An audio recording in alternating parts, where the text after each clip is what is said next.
My idea was to use a concept that was first introduced to us by Irving Goffman, the sociologist, in 1963, called covering, and elaborated upon by the legal scholar Kenji Yoshino in 2006 in his book, in which he talked about covering and the law.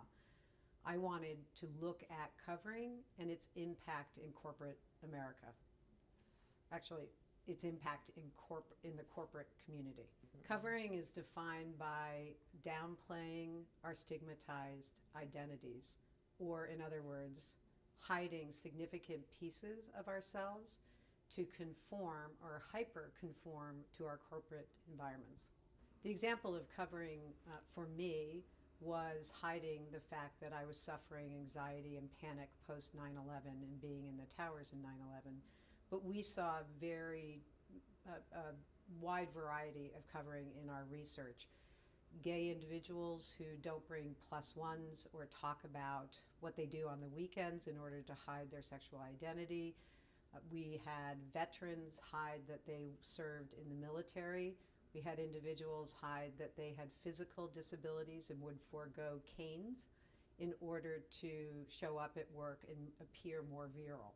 I think that the one thing that if I could have had longer period of time, I would have made the connection between covering and the failure in the corporate world for representation at the top.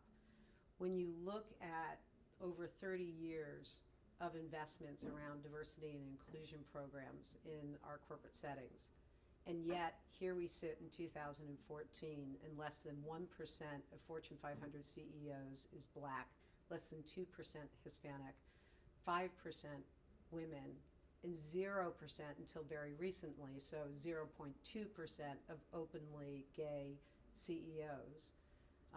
That is, by anyone's standard, a complete and utter failure.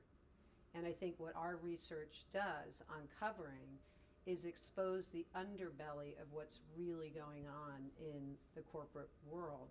And it's this demand by leaders in the organizations and the cultures they create to have people conform at the detriment to their own identity and sense of self.